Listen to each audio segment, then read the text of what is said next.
Sometimes may be good, sometimes may be shit.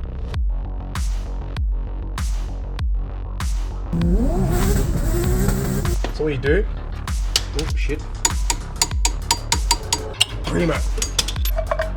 Gonna be f***ing loud. Hey guys, welcome back to the channel. Today, we're gonna find out why the clutch pedal on the Supra went soft before we send it away to get it rebuilt. So the clutch pedal went soft on me in the last video when I went for a drive after getting the tires done. So in the last video I said that the clutch is about 4 years old. I lied. Why you always lying? Because it's not 4 years old, it's older than that, it's about 6-7 years old. This clutch has had a really hard life in retrospect to how I drive it and how many times I've driven it.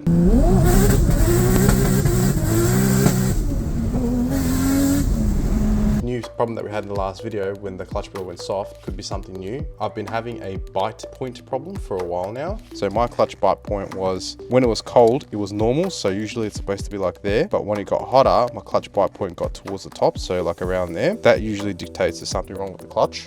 And today we're going to try and find out if the clutch is good or not good. Sometimes may be good, sometimes may be shit. So now that I've given you a brief description of what the problem might be, let's get into it and see if we can fix this issue once and for all, so I can start thrashing the living shit out of this thing again. So I have a challenge for you guys. How long do you reckon it'll take for me to pull this gearbox out from this car on the ground? I've done it multiple times off a hoist, but only once on the ground. So please let me know how long it'll take in the comments below. If you're right, I like your comment.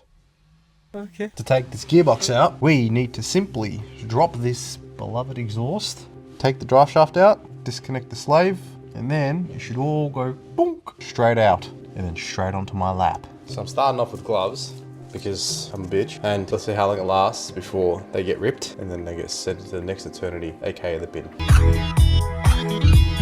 So I've got a stopwatch ready. Let's see how long it takes. All right, ready? 3, 2, 1. Beep. All right, started. And it's already beginning. My glove's got a hole in it. God damn it.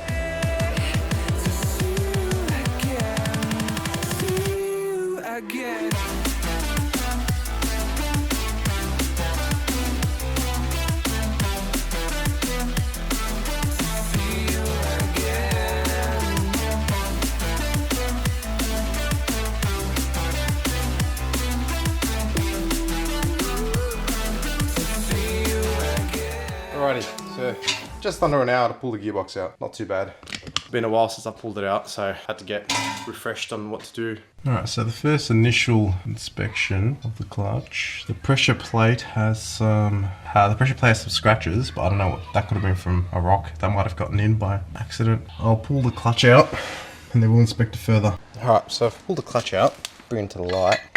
It does have a little bit of hot spots, but I don't know why. Like that's a little bit of hot spots, a little bit. It's a lot of hot spots, but not the worst that I've seen. But I don't know why it's doing what it's doing. So I'll send this away to get it rebuilt either way, just so I know that it's fresh and ready to go.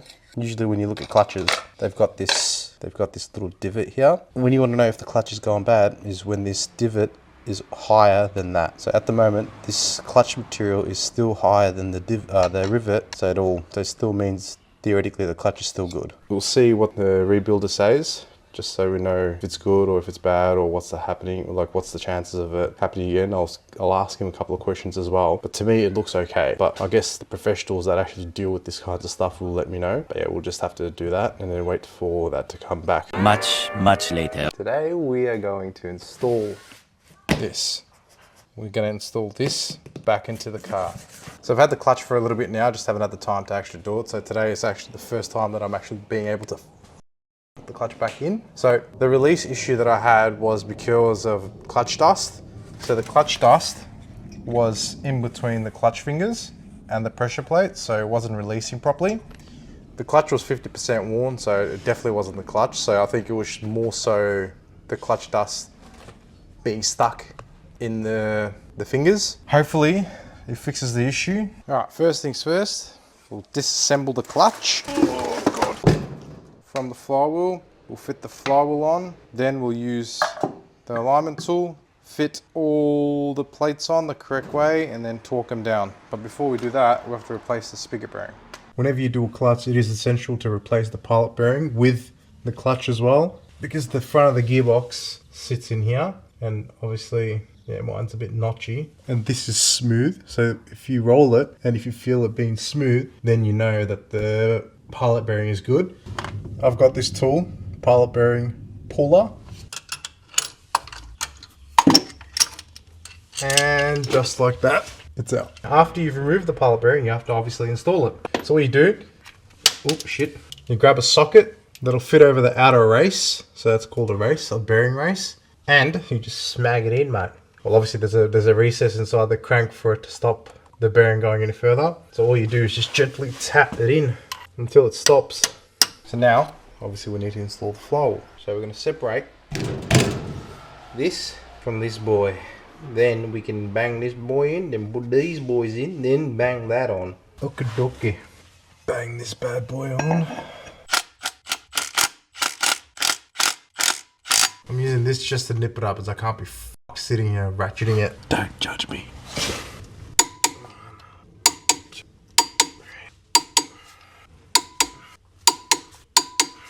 Oh, Jesus Christ.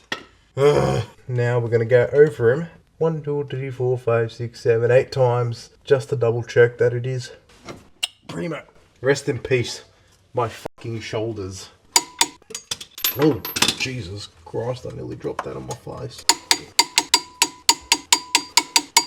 So you got the flywheel side. Then you have this, the pressure plate side. Then you grab your clutch alignment tool, align the bad boy. You grab the last plate, then get your pressure plate.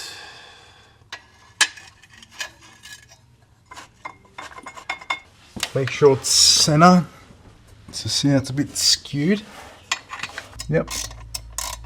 So that's good. Oh, Jesus. It's coming out nice and smoothly. Then you go around a couple of turns at a time.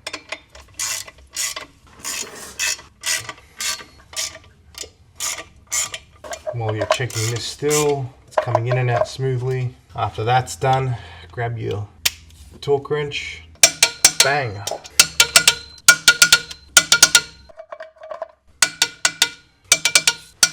Check it one more time. Mint. That's done. Next will be the gearbox. That's bright. Put the gearbox in, adjust the clutch. I might drain the clutch fluid as well. Then put the tail shaft in, exhaust in, and then hopefully we can, you know, go for a nice leisured cruise.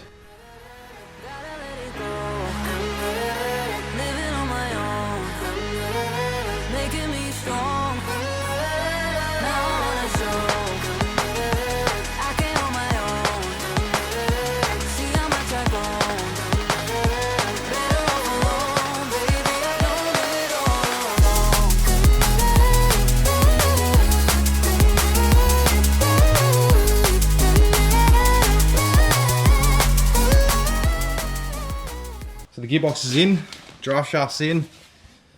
Don't have the exhaust in because just in case I have to pull it out. I'll have to jump in the car, start it, feel the clutch pedal, see how it feels, and then we'll go for a drive. This is the moment, huh? Oh, sorry. Cut. This is the moment of truth. Let's see. I had my wife in the car, so she's a little bit short up. Oh, God. Oh, f this thing is a bitch to get into. Alright. Alright, truth. It's gonna be f***ing loud. Starts. Hear the clutch on and off, engaging. See if it selects gears. Yeah.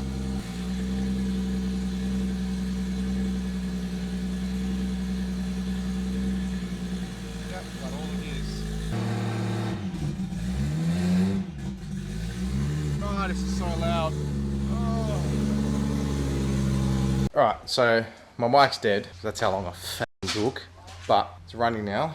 It's not driving. Well, it's driving on the. It's driving up in the air. So I just ran through the gears. You can't hear the twin plate over the exhaust. So I'll have to put the exhaust back on, and then I'll see if it's engaging correctly or disengaging, and then yeah, and then probably go for a drive and see if it actually works properly.